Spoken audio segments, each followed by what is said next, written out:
Hello student and welcome to Rasa International School. Today is our chapter for class 3rd, chapter 2, Future of the Earth. And today we have topics to discuss: plains, hills and desert from the page number 16 to 17. Look at the page number 16, plains. Now we have the topic to discuss: plains. The land which is flat and broad on the earth is called plain. Most of the populations of the world live on these plains. Plains are also important for agriculture. We grow most of the crops on plains. The northern plain of India is a very fertile plain. So children we are going to discuss what is plane.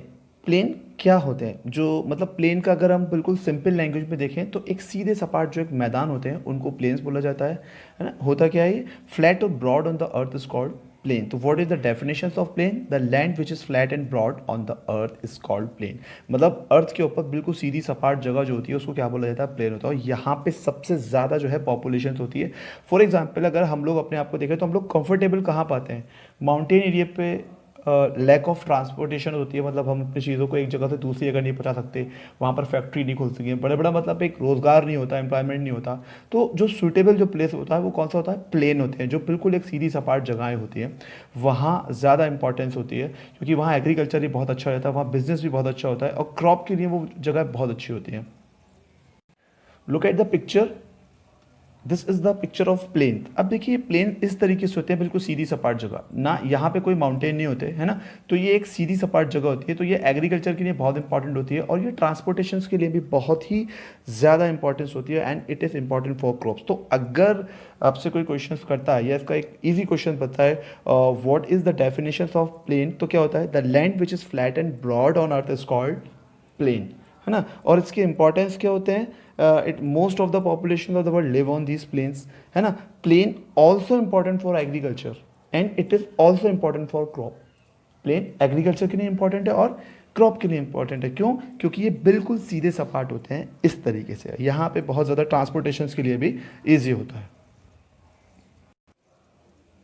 Indo-Gangetic Plain, also known as the Northern Plain, is a large and the fertile plain encompassing most of the northern and eastern India, the most populous part of Pakistan, part of the southern Nepal, and virtually of the Bangladesh. The region is named after the Indus and Ganga, the twin river system at the drainage.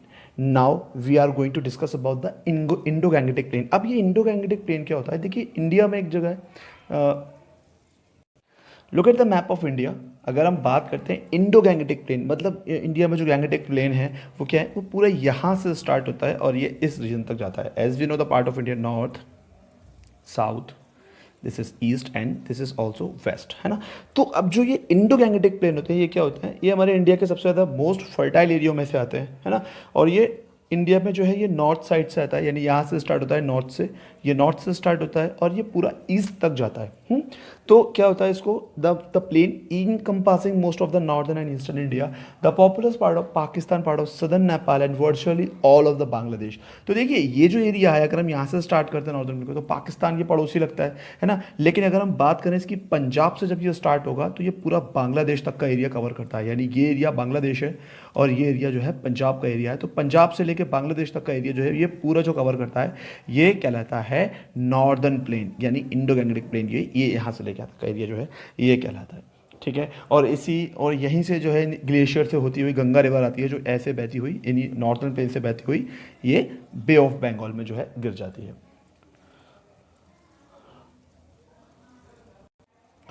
The plant life on plain is controlled by the climate. Thick forests usually thrive on plains in a humid climate. Grassland cover the fairly dry plain, such as the Great Plain in the United States. Plains are usually well populated because the soil and terrain and good for the farming, and roads and railways are the easily built between the rural towns and city. देखिए plane के बारे में बताया गया. जितने भी जो plane हैं वो एक तरीके से क्रॉप के लिए इंपॉर्टेंट होते हैं. It is important for agriculture and it is also important for transportation. यानी अगर कोई काम किया जाए और उसके बाद बहुत सारा गुड्स एंड सर्विस को एक जगह से दूसरी जगह ट्रांसफ़र किया जाए तो क्या होता है उसमें बहुत ईजी हो जाता है क्योंकि वो प्लेन होते हैं.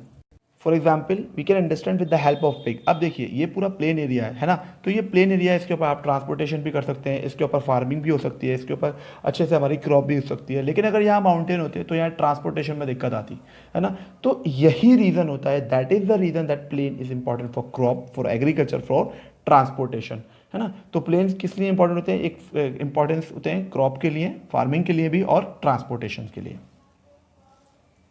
और जो इंडिया के जो प्लेन्स हैं वो कहाँ से कहाँ तक हैं, इंडिया के जो प्लेन है वो पंजाब से स्टार्ट होते हैं और बांग्लादेश तक, मतलब बांग्लादेश तक की सरहद तक जाते हैं, ठीक है। तो ये है। और अब हम इंडिया के जो प्लेन है उसको क्या बोलते हैं, northern plain and Indo Gangetic plane.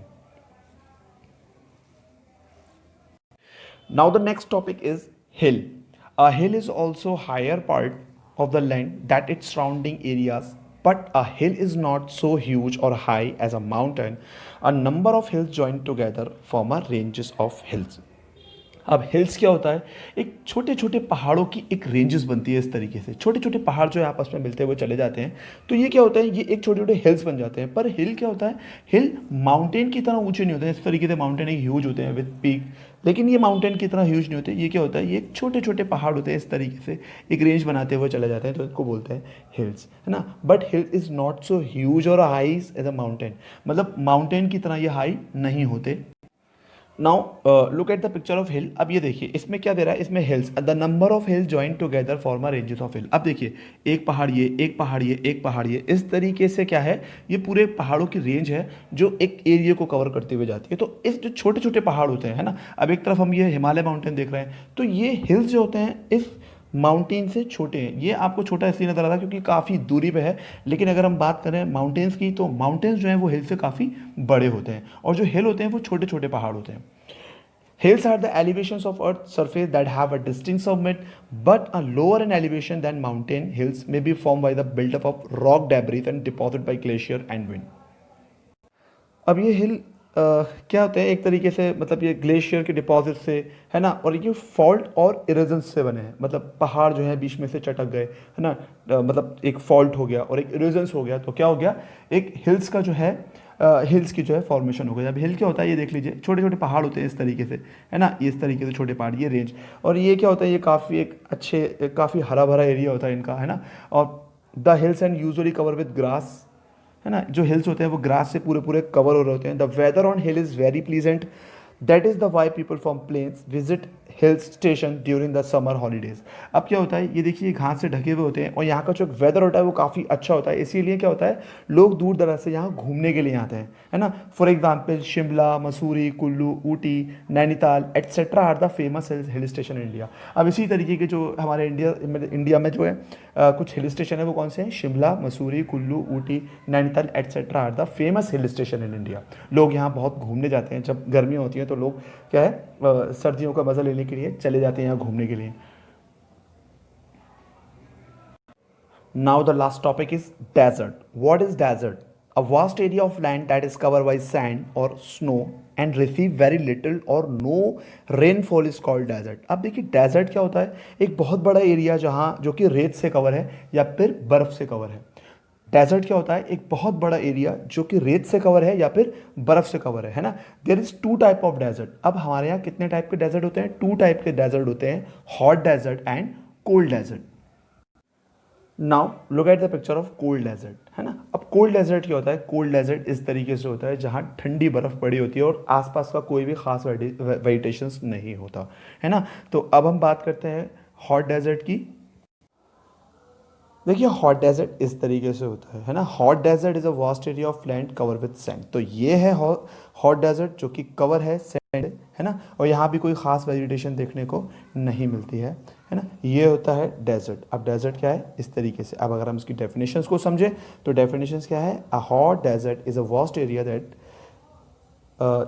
Of land cover with sand. अब यहाँ क्या है, it is an extremely hot and dry area, है ना। ये बहुत ज़्यादा एक्सट्रीम होता है, ड्राई एरिया होता है काफ़ी, और यहाँ की वेजिटेशन भी कुछ खास नहीं होती। अगर देखा जाए तो यहाँ पे कुछ खास ज़्यादा एनिमल नहीं पाए जाते। लेकिन जो हम शिप ऑफ डेजर्ट बोलते हैं वो किसको बोलते हैं, एनिमल को, क्योंकि एनिमल जो है वो यहाँ की जो एटमॉस्फेयर है उसके लिए काफ़ी बेटर है, और ट्रांसपोर्टेशन के लिए मतलब जो एक बेदोइंस हैं जो यहाँ के एक खाना बदोश लोग हैं उनके ज़रिए ये यूज़ होता है। तो इसके लिए अगर रेत पे चलना है तो camel is the best option. Camel जो है काफ़ी तेज़ दौड़ सकता है, इसीलिए इसको द शिप ऑफ डेजर्ट भी बोला जाता है. A cold desert is a huge part. What is cold desert? A cold desert is a huge part of land covered with snow, है ना, and it is an extremely cold area. आप इस तरीके का एरिया देख रहे हैं आप जहाँ पर बहुत सारी बर्फ़ है और ये पूरे एरिया को स्नो से कवर कर रही है, तो आप इसको बोलेंगे कोल्ड डेजर्ट. ओके.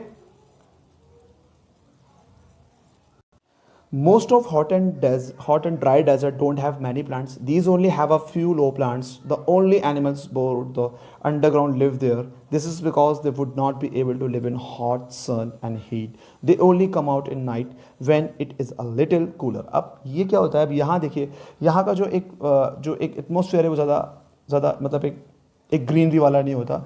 छोटे मोटे यहाँ पे बुशेस हैं, कैक्टस है, इस टाइप के एक पेड़ हैं, ये उग जाते हैं. और यहाँ के जो जानवर हैं, है ना, वो क्या होता है, जो जानवर हैं वो दिन की जो गर्मी होती है ना, तो वो रेत के अंदर रहते हैं. जितनी भी दिन की गर्मी होगी, जैसे कि स्नेक्स है ना, और स्कॉर्पियंस हैं, ये जितने भी जानवर हैं ये सब रेत की गर्मी के अंदर अंदर चले जाते हैं, बाहर नहीं आते. लेकिन जैसे ही रात होती है, जब टेम्परेचर जब ठंडा होने लगता है, तो ये सब क्या होते हैं, ये सब जानवर जो हैं बाहर आना शुरू होते हैं. लेकिन अगर यहाँ पे देखा जाए, दिन में यहाँ बहुत ज़्यादा गर्मी होती है, टेम्परेचर बहुत अप हो जाता है, बहुत हाई होता है. लेकिन जैसे जैसे रात होती है, तो रात में क्या होता है, टेम्परेचर बहुत ज़्यादा कूल होता है. तो डेजर्ट क्या होता है, डेजर्ट में क्या होता है, temperature became very high in day. दिन में क्या होता है, टेम्परेचर बहुत हाई होता है and it became very cool in the night. और रात में क्या होता है, टेम्परेचर बहुत ज़्यादा ठंडा हो जाता है. Now where is the desert in India. अब हम बात करते हैं इंडिया में डेजर्ट कहाँ पर है. तो देखिए, इंडिया में ये जो एक पोर्शन है, ये हमारा जम्मू कश्मीर का पोर्शन हो गया है ना, ये नॉर्दर्न प्लेन चला गया है ना, ये एरिया हमारा गुजरात और ये महाराष्ट्र साइड का एरिया. लेकिन ये जो एक एरिया है, ये कहलाता है, ये जितना भी है, ये वेस्ट साइड का एरिया है, ये कहलाता है डेजर्ट एरिया. इसीलिए इंडियन डेजर्ट को वेस्टर्न डेजर्ट भी बोला जाता है, क्योंकि ये it is located on west side of India. So this is the actual locations of Indian desert, है ना. When we have a question where the Indian desert on Indian map, मतलब Indian desert Indian map में कहाँ है, तो this is the right option. I hope you like this video. We will upload some more topic of this chapter. Till then, stay safe and goodbye.